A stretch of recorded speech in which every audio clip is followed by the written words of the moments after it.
Hello guys, my name is Dane, and about 2 months ago I made a video about the best fighter plane loadout in Battlefield 1, the trench fighter, and how to one-hit kill any plane in Battlefield 1, so basically how to dominate the skies. But since I released that video, DICE have addressed this and they have nerfed this tactic, so I wanted to make an updated video because you can no longer one-hit kill any plane in Battlefield 1.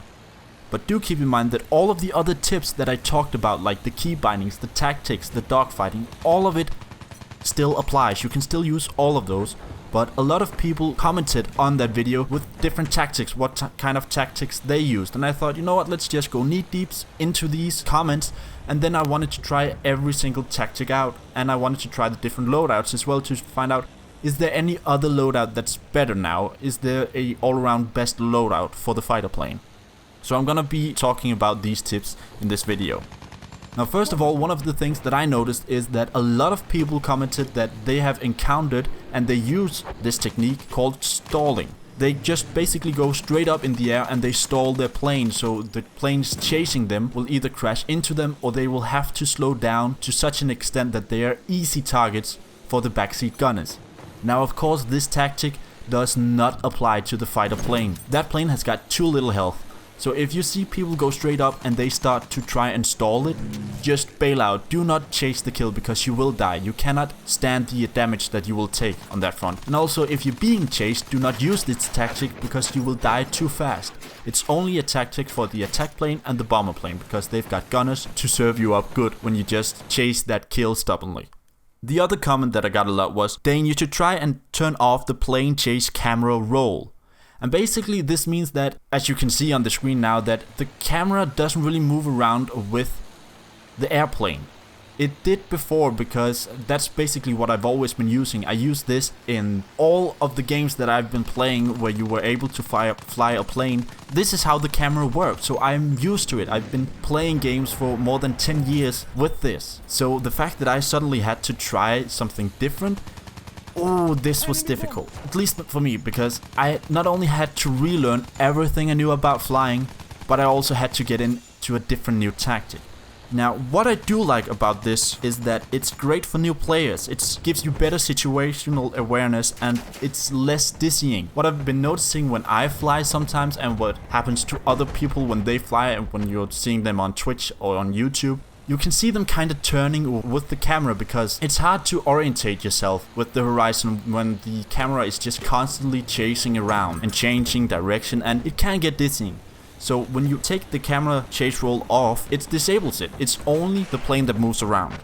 Now, what I don't like about this is that it's not better for dogfighting. So if you're doing a lot of dogfighting, I would recommend taking the plane chase camera roll on because that helps out a lot.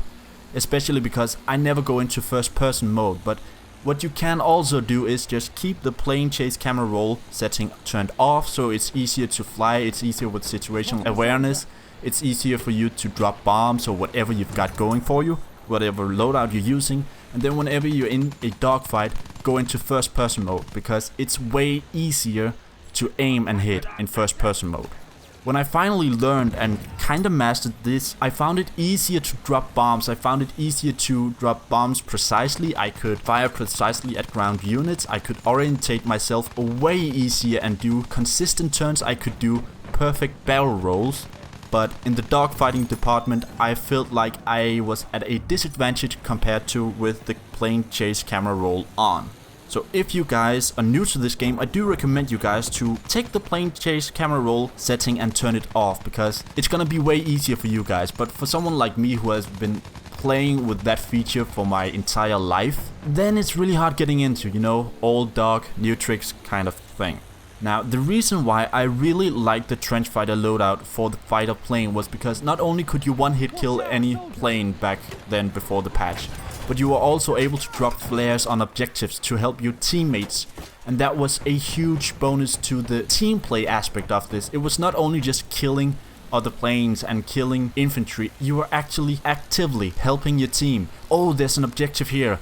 I see my squad down there, they're trying to capture it or they're trying to defend it. So let's just fly in, drop flares so they have their entire zone spotted so they can see all of the enemies nearby. So they know that, okay, They are here. Okay, I gotta fire over here. I gotta throw a grenade somewhere around here. That helped the team play aspect a whole lot.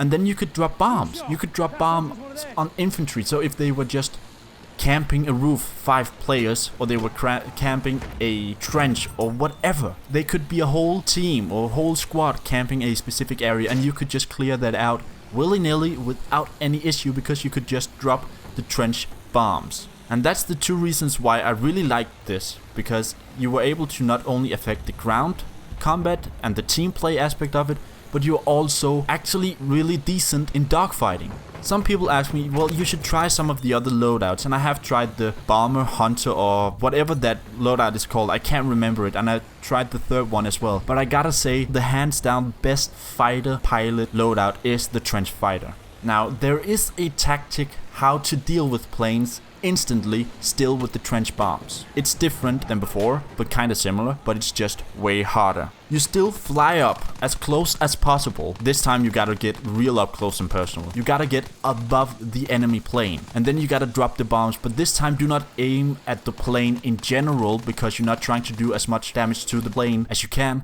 You're trying to kill the players. You can kill the pilot and the front scene gunner and the backseat gunner with 1 trench bomb drop. I noticed that I was still able to kill all 3 players in a bomber plane because I placed the trench fighter bombs perfectly. Just fly above them. Again, you gotta stay really close, line it up perfectly, and then drop the bombs, and then you kill all of the players. You do not do a whole lot of damage to the plane, like it is not even mentionable.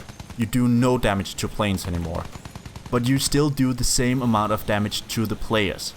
So you can't one-hit kill the planes. You will still get the points for destroying the plane once it crashes down, but until then you will only have the points of killing the players. So you can still use this tactic, you can still use this loadout. It's just more difficult, but so much more rewarding, because you aim for the players, you do not aim for the plane. So that's why I still think that this is the best loadout overall, because of the diversity and able to fight planes and PTFO while killing infantry. You can help with flares on objectives, and you can still one-hit kill all of the players in a single plane if you do it right. But you can't kill the plane, so it's way more tricky, it's way harder, but it can be done. So that's why I still think that the Battlefield 1 fighter pilot trench fighter loadout is still the best overall loadout for the fighter plane. So yeah guys, that's basically about it. I wanted to make this updated video because I saw that the other video, the older video, was getting a lot of attention, like 8,000 views or something like that at the time of making this video. And I just felt like, well, a lot of those views came after the patch that fixed it. So now I just wanted to make an updated video, and I wanted to take my time to get into all of the tactics and see, is there something new? But basically all of the tactics that I explained back then still works, and you can still deal with all of the planes with 1 bomb drop if done right, but you can't kill the planes, you just gotta kill the pilots. It's trickier, but way more rewarding, and it's still, you can still use the tactic. So this was an updated version of that video basically. So thank you guys so much for watching. I really hope you guys enjoyed this video. I really hope you guys enjoyed the updated version of the other video as well, because I wanted to make an update, and I really hope you guys will try and take your time and get into the trench fighter loadout and try and snipe out the pilots instead. It's way harder, but overall this loadout is the best, hands down loadout for the fighter plane. So thank you guys so much for watching, and I hope to see you guys in the next one.